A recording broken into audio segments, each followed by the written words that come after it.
Après une longue marche, comme cette marche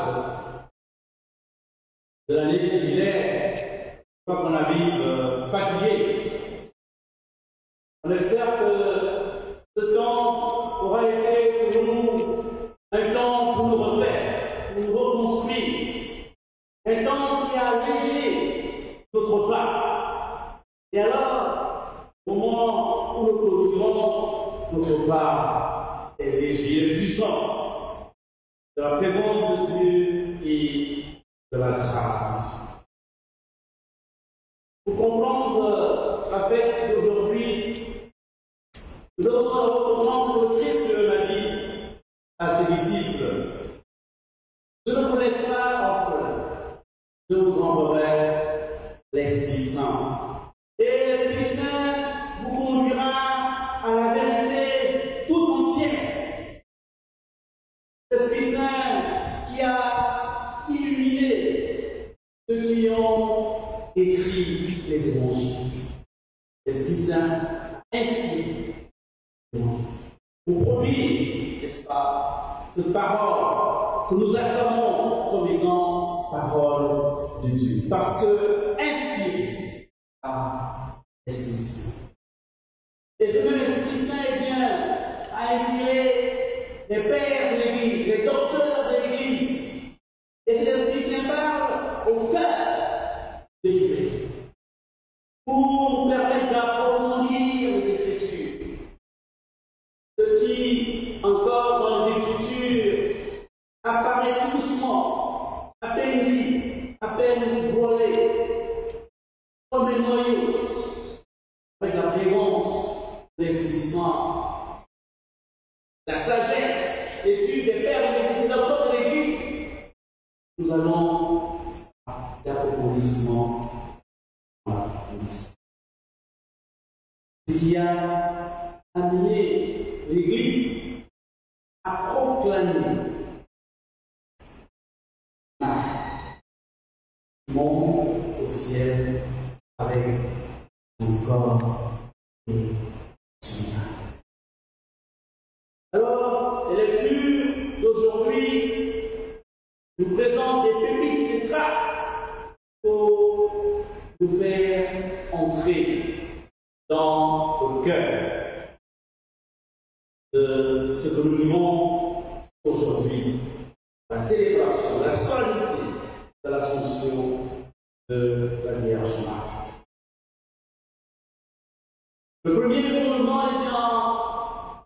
c'est que le Christ est ressuscité. La résurrection de notre Seigneur Jésus-Christ est le fondement de notre espérance. Lui est le premier des ressuscités. Et nous croyons nous aussi, Dieu nous fera participer à la grâce de la résurrection. La fête de l'Assomption signifie que cette espérance est déjà accomplie pour Marie.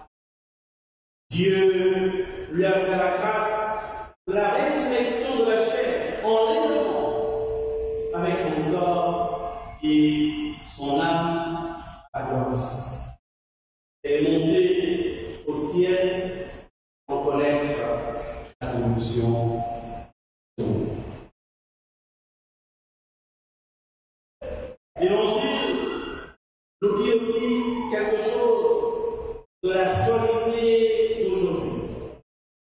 Lors de la visitation de la Vierge à sa cousine Élisabeth, on dit qu'à la rencontre de femmes, l'enfant a tressailli d'allégresse. Il a bondi, il a dansé dans le sein d'Élisabeth. En voyant la Vierge, en entendant sa voix, eh bien, l'enfant a exulté, dansé. Pourquoi? Eh bien, parce que Marie portait en elle Messie. Marie, définie comme étant l'arche d'alliance, celle qui porte le don le plus précieux que Dieu a fait à l'homme, le Sauveur.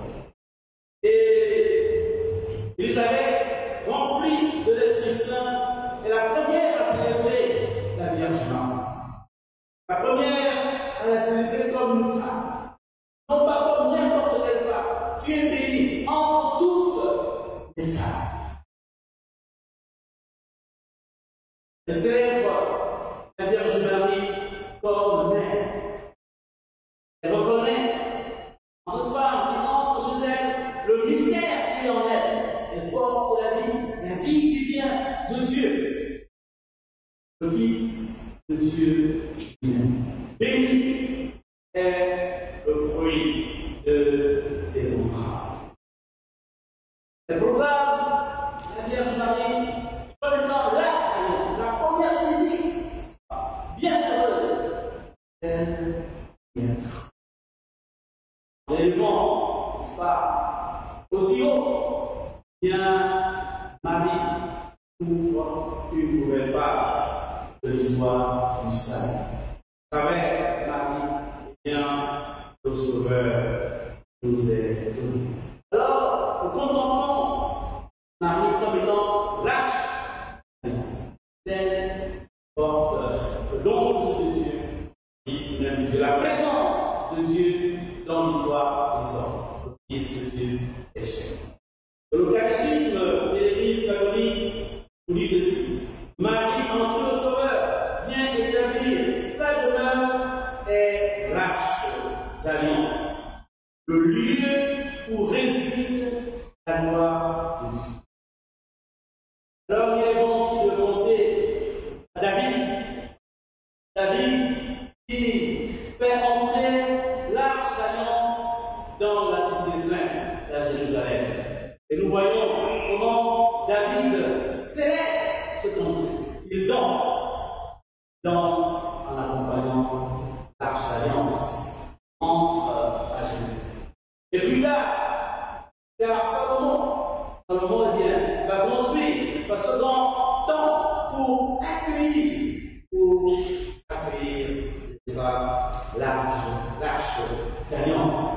Non plus sur une maison de serre, n'est-ce pas? Mais ce bel édifice était le temple de Salomon, le temple de Jérusalem.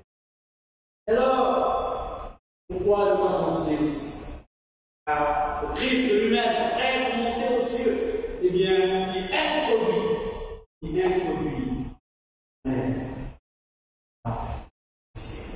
l'arche d'alliance. Alors nous voulons bénir le Seigneur pour cette célébration, où nous contemplons ce que Dieu peut faire de plus beau, de plus grand pour les hommes que nous sommes. Et ce qui arrive en Marie, bien, est une anticipation aussi à ce qui arrivera à chacun d'entre nous. Signe et espérance de ce que Dieu faire pour les hommes. Le livre de l'Apocalypse également nous présente quelque chose également de l'événement que nous célébrons aujourd'hui. La femme revêtue du soleil n'est rien d'autre que la reine du peuple de Dieu. Marie, dont la couronne signifie qu'elle partage la royauté du Christ dans le ciel. Marie, dans le ciel, elle partage la royauté. Alors, comme Élisabeth a exulté, Marie elle-même aussi exulte pour ce don merveilleux. Et on peut mettre dans les lèvres de Marie pour la solennité que nous célébrons aujourd'hui, n'est-ce pas, le chant du Magnificat. Pour Marie, ça chante. La jeune fille, celle-là qui était insignifiante, une petite fille, dans le village, sur laquelle personne n'avait les yeux, peut-être Joseph. évident, eh bien, Dieu se penche sur elle. Élisabeth, la femme stérile, dans sa vieillesse, voilà que Dieu se penche vers elle. Alors, n'est-ce pas? Bien, il y a un immense champ de grâce qui monte vers le ciel en action de grâce.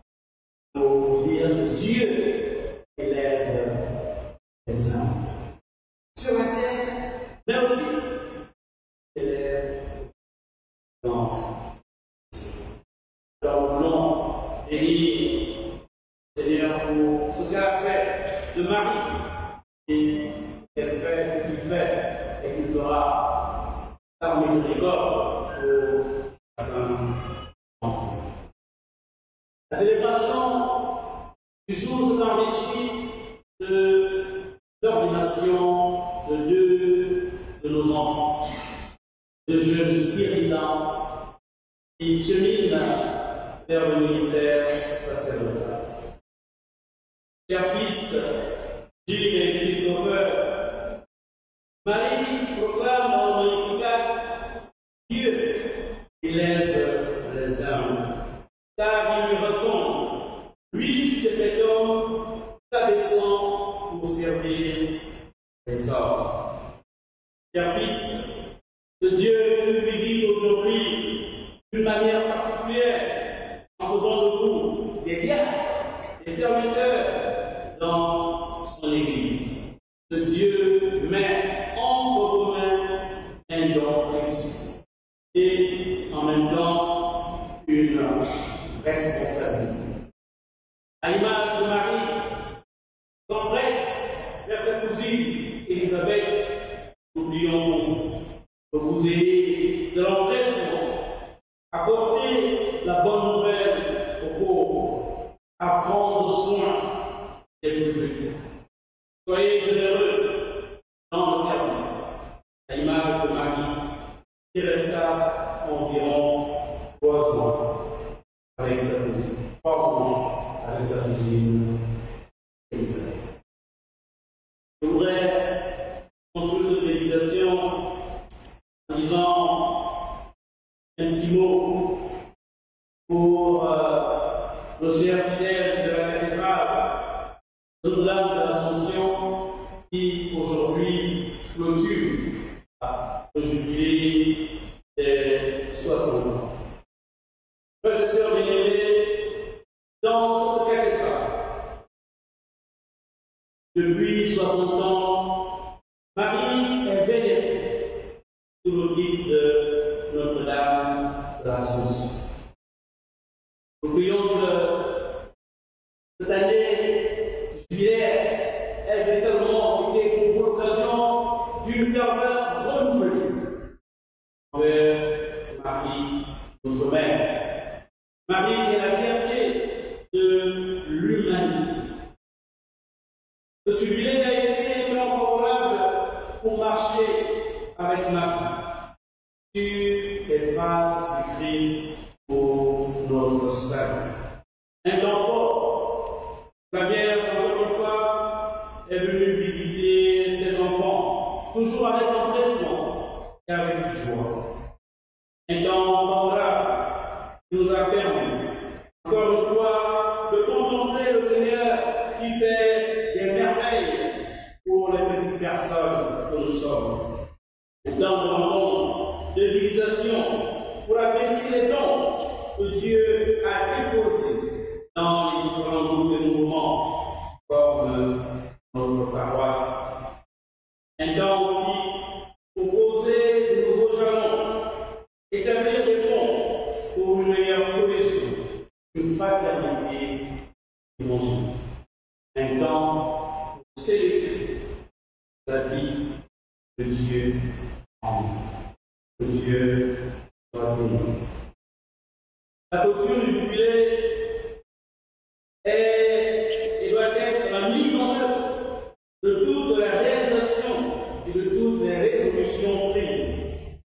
Et la grâce de repartir avec le Christ pour une fécondité plus grande et plus belle avec Marie, Notre-Dame de l'Assomption.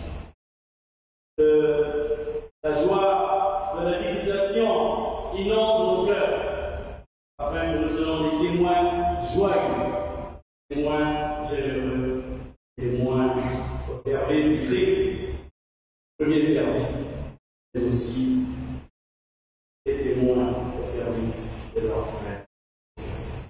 Dans le Père, Fils et du Saint-Esprit.